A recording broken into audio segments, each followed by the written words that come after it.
A week ago, hinamon ko ang girlfriend ko mag-design ng bahay na pasok sa 8 million pesos na budget. Here is her design. Pasok ba ito sa ating budget? Let us see.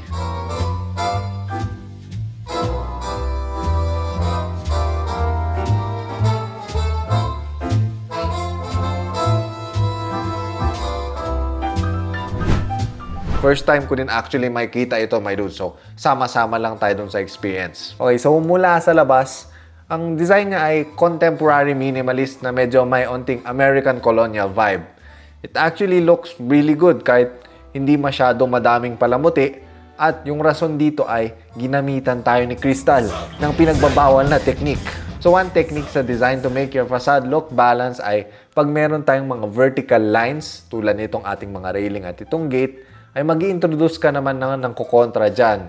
Tulad nitong horizontal elements like the roof eaves to balance it out. Simple pero balanced. So overall, good yung pagkakadesign niya dito sa labas. Now, going around the lot, ay meron tayong one-car carport dito sa right side with windows looking into the kitchen na napakaganda, my dudes. Pero mamaya pa natin titignan yan. Dito muna tayo sa labas. So, pag iikutin natin, makikita natin, meron tayong side yard dito at may backyard din yan. And some garden spaces dito sa side at sa likod, which I think are good use ng setbacks. And for the uninitiated, ang setbacks ay itong allotted na open space magmula sa boundary ng ating lote hanggang dun sa pader ng bahay natin.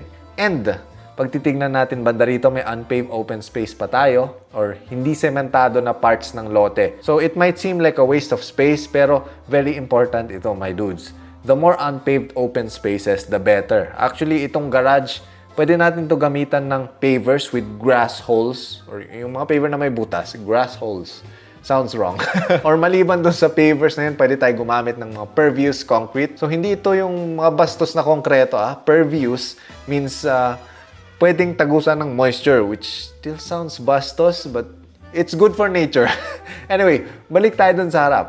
So, entering the pedestrian gate, makikita na natin yung ating main entrance. Meron tayong recessed cove dito before the door para hindi ka maulanan habang binubuksan mo yung pintuan, and this also protects the door from rain. So, pasok na tayo. And, oh, wow! Dang!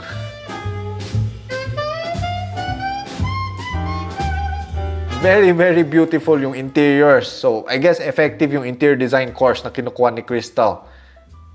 Dang, man. I like the wood with the dark wall over here. So clean, my dudes. Anyway, balik tayo dun sa disenyo. I noticed na may genkan dito sa entrance, which is para siyang Japanese sunken foyer. Usually, it's a step lower than our main spaces. And para ma-pressure yung mga bisita natin mag-alis ng sapatos dito, naglagay pa si Crystal ng parang may nook dito with a bench for ease of sapatos removizations. Now, sa tabi nitong nook, makikita natin meron tayong powder room. Oh my, it's very, very nice. No, I was wrong. Full bath pala ito. So, mga powder room, tinatawag din ito na half bath kasi wala siya yung liguan. So, now dahil meron tayong shower area dito, it is a full bath pala, my dudes. Very, very Japanese-inspired actually itong entrance na ito. Because usually sa mga Japanese na houses, may bathroom din sila near their entrance. And I actually really like this. So, full bath siya means pag winok mo yung mga dogs mo or pets mo, pwede mo na sila idiretso dito at paliguan bago sila pumasok sa bahay nyo. Or, if outdoorsy person ka, pwede mo dito linisin yung mga boots mo, bikes, and backpacks, and whatnot. Okay, moving on sa right side ng ating genkan, may access na tayo dyan sa kitchen. But before that, dito muna tayo sa living area, which I can already tell it looks amazing, my dudes. So upon entering the living space, sa left side may cabinetry tayo with a work desk facing a big jalousie window. It's so cool, my dudes. So I like the small details dito sa paneling ng cabinets. May arches siya, so it tends to soften the spaces, yung mga gantong curvy thingy mo bobbins. Cause what that does is binabalance niya yung space. So hindi siya puro kanto lang na sharp. By introducing curves ay magiging a little bit feminine yung ating space and a little bit softer. And kung titignan din natin sa kabilang wall, may nook tayo dyan with an arch housing the television, and it's flanked by some display shelves. Anyway, honestly speaking, this space looks awesome, my dudes. Yung rounded ceiling soffit banda rito sa open below is also a nice touch. So this just proves na hindi kailangan punuin ng mamahaling finishes ang isang space para magmukhang maganda. Basta well-balanced yung materials, design, at maganda yung pagkakaplano, and merong mga small unique touches like this curved open below fascia, ay magmumukhang high-end na ang kahit anong space. Anywho, sa tabi nitong ating living space, we have a wonderful dining area dito. And sa likod nitong dining area is what I presume a big sliding window. Yup, it's a sliding door na access siya papunta dun sa ating backyard. So, it's always a good idea to put access magmula sa dining. That way, pag meron tayong mga parties, pwede tayong mag-expand papunta sa kalawakan. Hindi, hanggang sa bakuran nyo lang. Cause believe it or not, trespassing sa kapitbahay, totally illegal kahit may dala kang spaghetti.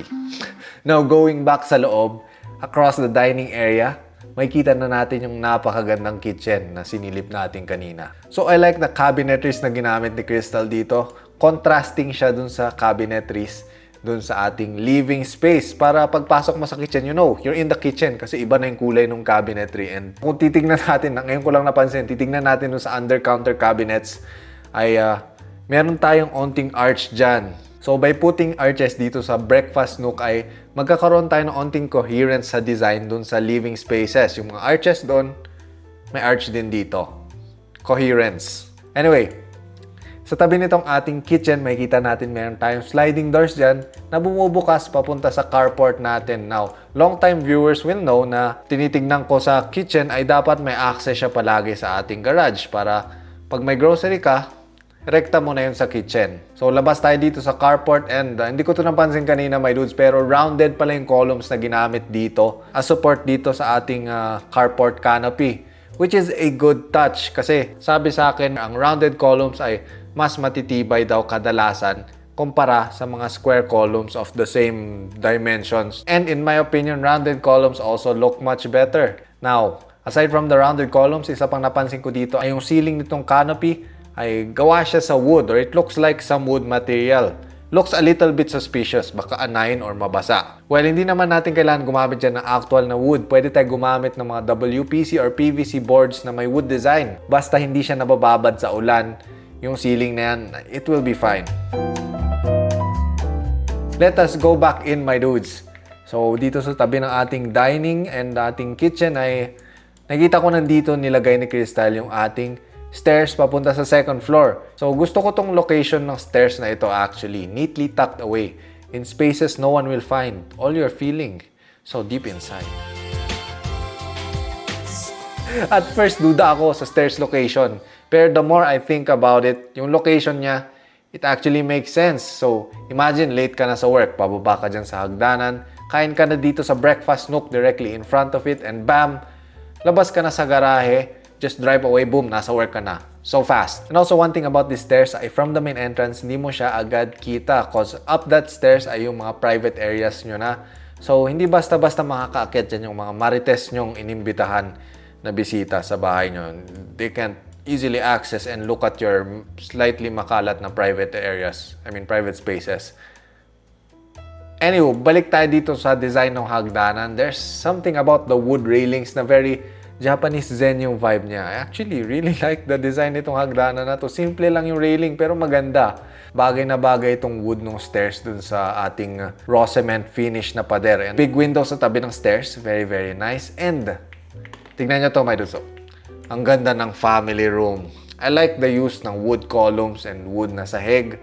Hindi massive tignan. Magaan tignan itong space na ito. And ang kaganda ng wood ay sustainable material siya. Now, a little lecture lang, my dudes. Sa art at architecture, may tinatawag tayo na juxtaposition kung saan kukuha ka ng dalawang contrasting or magkaibang elements at pagtatabihin mo yung dalawang elements na yon para mas ma-emphasize yung dalawang yon. So, dun madodraw yung mata ng tao. And, ganun yung ginawa ni Crystal dito sa magkabilang side ng living room. Tinabihan niya ng wood yung glass. Wood is natural, glass is man-made. So, contrasting. And very, very eye-catching yung dating niya, my dudes. Ang ganda. Now, pag tinignan naman natin itong side nito ng living room or I guess family room yung tawag dito kasi private na siya. So, dito sa side na to ng family room, It's a jalousie wall. And ang jalousie windows ay S-tier pagdating sa ventilation. Kasi pag binuksan mo yan, 100% ng area ng jalousie window ay pwedeng tagusan or lalagusan siya ng hangin. Now, there's a reason bakit nagbabalik ang mga jalousie windows sa modern design. Hindi ba pa nga nila yung pangalan para malinlang ang mga jalousie haters.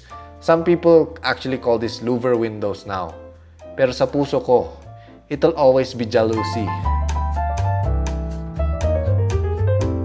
Going across the family room, dyan na natin makikita yung kwarto or mga kwarto, I presume. So, unahin natin itong sa left side. Going inside, we can see, oh, nice. Damn. I love the raw concrete wall. Very, very Japanese zen yung design dito sa kwarto na ito.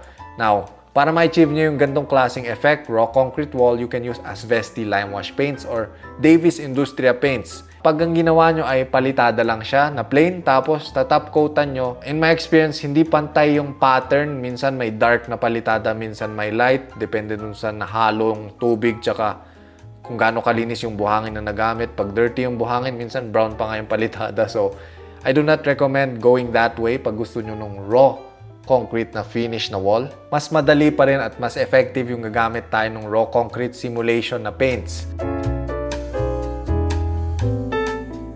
Wait, may pintuan pa itong kwarto na ito. So, I guess this is the ensuite toilet and bathroom. And gumamit si Crystal ng isa sa paborito kong doors. Pocket door, which papasok siya sa pocket within the wall. Kaya pocket door yung tawag, which is essentially a sliding door lang siya na mahirap gawin, pero pag na-execute ng tama, space-saving yung pocket doors and it looks really, really classy. And speaking of classy, my dudes, napaka-classy nitong toilet and bathroom na ginawa ni CR.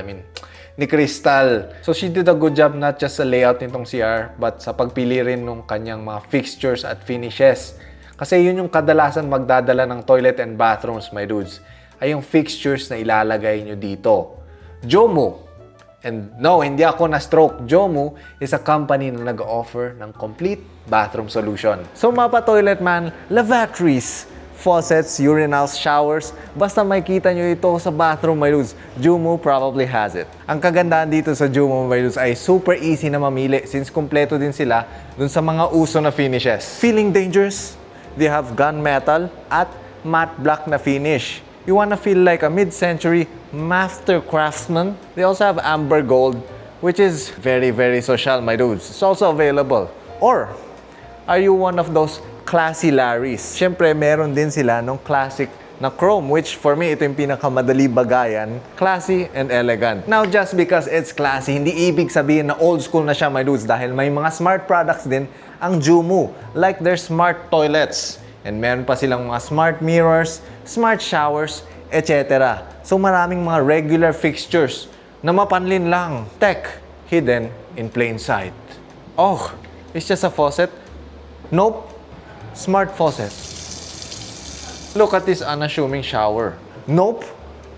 Auto-descaling shower yan, my man. What? Well, ang Jomu ay isang top bathroom brand from China with over 330 plus na awards, including ang Red Dot, which is basically ang Olympics ng products when it comes to design and innovation. But wait, you think that is impressive? Try nyo gumawa ng inodoro sa dilim. Di nyo kaya? Sounds impossible? Well, Jomu does it para makatipid sa kuryente.